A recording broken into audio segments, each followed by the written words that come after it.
I now believe that he is unfit to be the Prime Minister of our country. When was the last time that you heard Nigel Farage say anything positive about Britain's future?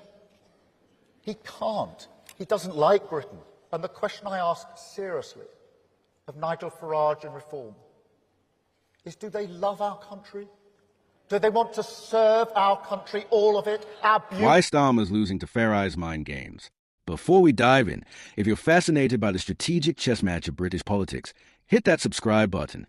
Trust me, you'll want to be here for what's coming next. Right, let's get straight to it. Keir Starmer has achieved something quite remarkable, though not in the way he'd hoped. He has made history by becoming the least popular Prime Minister on record in just over a year, despite sweeping into Downing Street with a colossal majority. That's not just bad luck. That's a masterclass in how not to govern. And while Starmer fumbles about with technocratic solutions and industrial policy speeches that could cure insomnia, Nigel Farage is absolutely eating his lunch. Recent polling suggests Reform is on the brink of majority. Let that sink in for a moment. Now, to be fair to Starmer, he inherited an absolute nightmare. The Institute for Government's report made it crystal clear: creaking public services, fragile finances, a productivity problem that's been festering for years. Whoever won that election was walking into a horror show. But here's where it gets interesting. Starmer's response to this challenge was to essentially tell everyone how awful everything is, blame the previous lot, bang on about a financial black hole, and generally transform Number 10 into a festival of misery. Brilliant strategy. That, nothing says vote for me again quite like unrelenting doom and gloom. This approach, this relentless miserablism, has become the defining feature of what we might call Starmerism. During the honeymoon period, whilst the public was still willing to give him a chance, what did we get? Talks about fixing the foundations, long-term technocratic fixes, digital identity cards, one-in, one-out pilot immigration projects with France, artificial intelligence as the answer to absolutely everything. It's all very sensible, very pragmatic, very boring. And here's a fatal flaw. None of it resonates emotionally with people who are struggling right now, today, not in some theoretical future where the foundations have been properly fixed. The irony is delicious. While Starmer's miserablism, coupled with an impressive string of policy U-turns and self-inflicted wounds, has been disastrous for him, it's been an absolute gift to Nigel Farage. Reform is surging. The man who once struggled to win a parliamentary seat is now staring at polling numbers that suggest his party could claim a majority. That's not just a political upset. That's a complete inversion of British politics. So what did Starmer do at his annual party conference when faced with this existential crisis? Did he finally deliver that positive vision everyone's been waiting for? Well, sort of. He tried. He attacked the pessimism of populist politics, asking when anyone last heard Nigel Farage say anything positive about Britain's future. He spoke of renewal versus decline, decency versus division. He condemned Reform's grievance politics as nothing more than a competition of victims. The rhetoric was there. The stage was set. The Labour ministers sat neatly corralled in the front rows, waiting for the big moment. And then what? Industrial policy. Government and business bringing the future closer. That was the big positive vision. Industrial policy.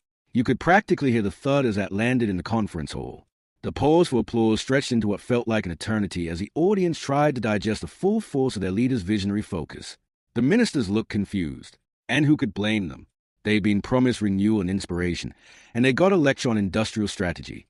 Now, before anyone accuses me of being flippant, let's be clear. Economic growth matters enormously. An effective industrial strategy can absolutely play a role in delivering that growth.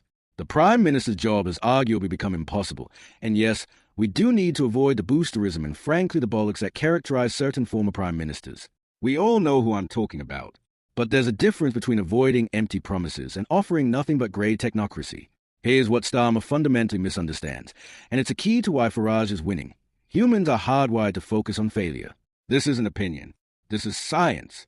Psychologists call it negativity bias or the negativity effect.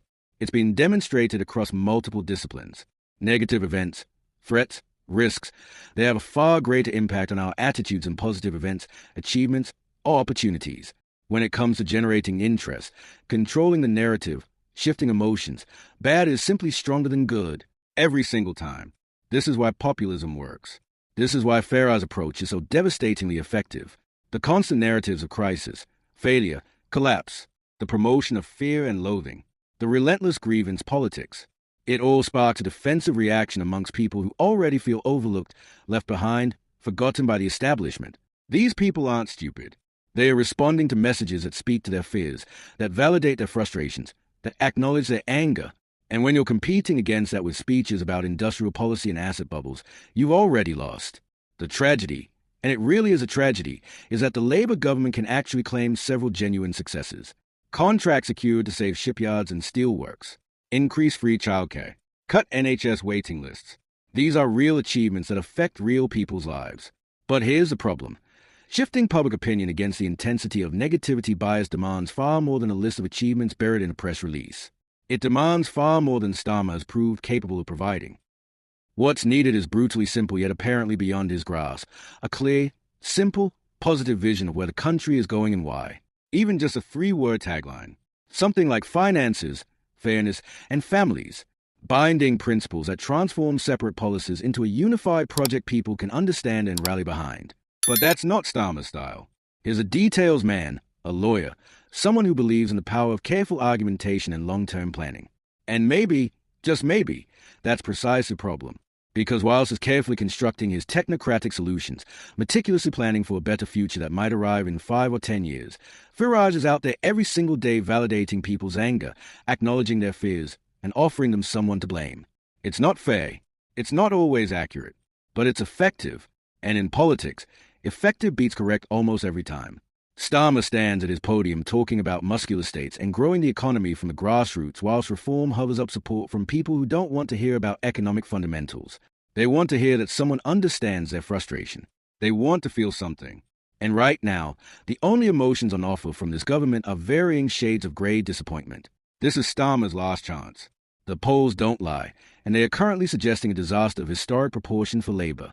If he can't find a way to connect emotionally with voters, to offer not just competent administration but genuine inspiration, to understand that in the battle against negativity bias you need to fight fire with fire, then he'll have completed his journey from historic majority to historic failure in record time. It's not easy promoting positivity in an age of despair. That much is true. But it's also not optional if you want to survive as Prime Minister. The British public didn't vote for endless miserablism and lectures about industrial strategy. They voted for change, for hope, for something better. And if Starmer can't provide that, there's a man with a pint in his hand and a grievance on his lips who's more than happy to fill that void. The question now is whether Starmer can learn this lesson before it's too late. The clock is ticking, the polls are brutal, and reform is waiting in the wings. British politics has never been more precarious, and the next chapter is being written right now. Make sure you're subscribed.